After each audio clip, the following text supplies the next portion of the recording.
הפורום. אבי.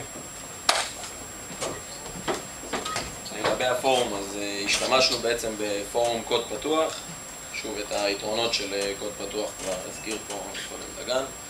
ובואו נראה איך הפורום נראה. אוקיי, שוב, מבחינת עיצוב, אז אמרנו, אנחנו כרגע בשלבים הראשוניים של העיצוב.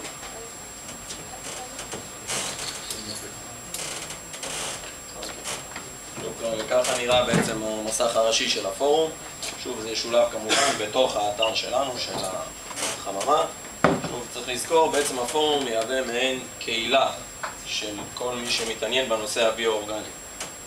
עכשיו, על מנת בעצם לכתוב נושאים בפורום ולהגיב על נושאים, צריך להיות רשום. שני דרכים להירשם, או להירשם בממשק הרגיל של מסך הרישום, ואז לתת את כל הפרטים, כמובן להסכים להסכם המשתמש. דרך נוספת להיכנס לפורום היא להשתמש בחשבון הפייסבוק שלכם.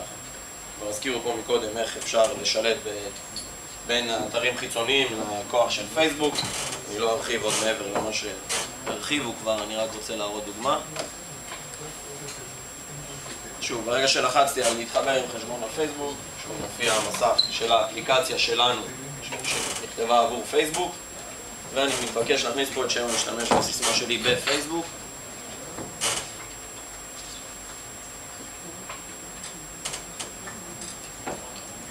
אוקיי, הדבר האחרון שנשאר לי לעשות על מנת שאני אוכל להיות בעצם משתמש רשום בפורום זה לבחור כינוי לפורום. אוקיי?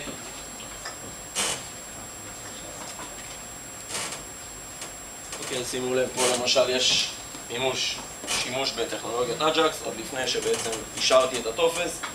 הכינוי שלי נבדק, האם הוא זמין או כבר תפוס. אוקיי? ובעצם פה סיימתי את תהליך הרישום לפורום. עכשיו, למה השתמשנו בפייסבוק קונקט? רצינו, שוב, כמו שנאמר, לחשוף את כל הנושא הביו-אורגני וספציפית את הפורום והאתר שלנו וכל הרשימת תפוצה הנרחבת שיש בפייסבוק.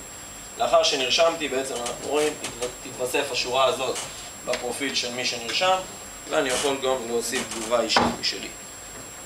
ושוב, זה לבחירתו של המשתמש. כל תהליך שבעצם מחובר לפרופיל של המשתמש בפייסבוק זה לבחירתו האם לפרסם את זה או לא לפרסם.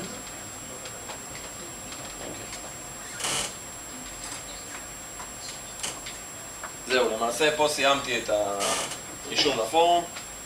מכרגע, מאותו רגע אני יכול בעצם לפרסם נושאים. בואו נראה את העדכון שלי בפרופיל בפייסבוק. עכשיו שימו לב, ברגע שהתחברתי לפורום שלנו עם החשבון בפייסבוק, אני בעצם מחובר לפייסבוק. כמו שאתם רואים, רק הזנתי את הכתובת של האתר בפייסבוק. אני לא צריך לעשות לוגין מחדש. שוב, זה נוח אם יש הרבה חלונות פתוחים. אם לכולם, החזון של פייסבוק הוא שאתם תוכלו לעבוד במקביל על 5 אתרים, אם בכולם יש פייסבוק קונקט, לא תצטרכו לעשות 5 פעמים לוגין. עשיתי לוגין פעם אחת לפורום, בעצם אני כבר מחובר לפייסבוק. כמו שאנחנו רואים, בספה השורה הזאת שבעצם חושפת את הפורום של החווה, ניתן ללחוץ עליה ולהגיע לפורום הספציפי. שוב, יש לנו עוד הרבה מה להרחיב מבחינת פונקציונלית וכמובן עיצובית. בעיקרון כך זה הפורום.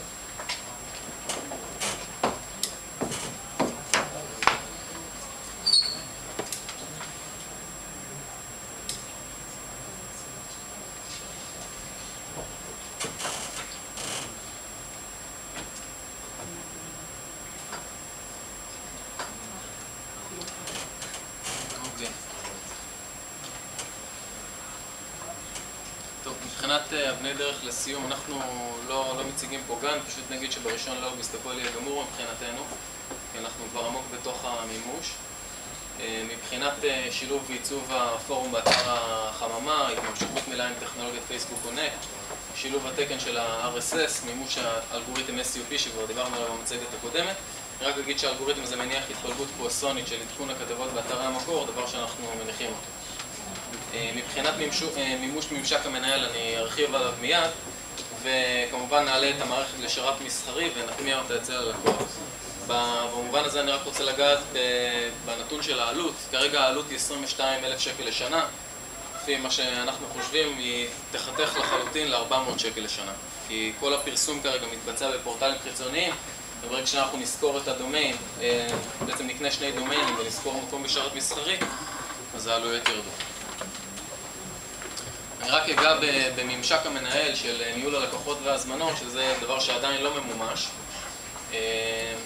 כמובן, בן אדם בא, הכניס טופס באתר, הדבר הזה נכנס לתוך הדאטאבייס. תמיד בני אולי ירצה להוסיף לקוח חדש, להוסיף הזמנה חדשה.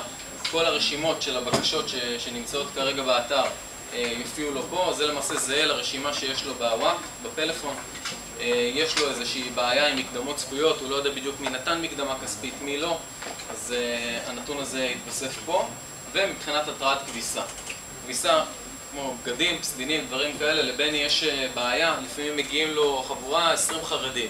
הם לא ישנים במיטות זוגיות, הם ישנים רק במיטות יחיד.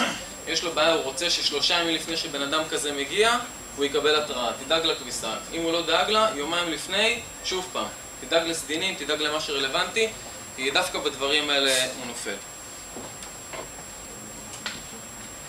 אוקיי, לאחר שהוא בעצם נכנס לבקשה מסוימת, הוא יכול לבחור אם לאשר אותה או לא. הרבה שדות מועתקים מהטופס שמילאו.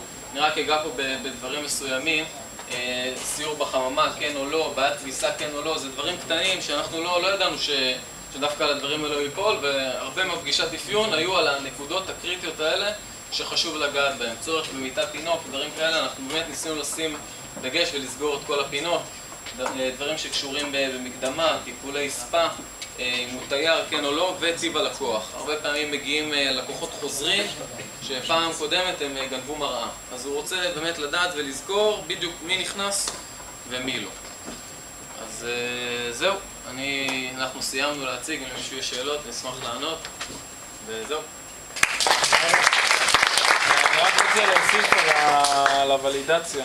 אמרתי שזה יעשה ברמת השרת, כרגע זה מבוצע ברמת השרת, אנחנו יכולים להוסיף את זה גם כן באג'קס, שיעשה את זה גם ברמת המשתמש, שלא להעמיס על השרת, בטפסים ששלחנו. כל השדות בעצם שדורשים אימות.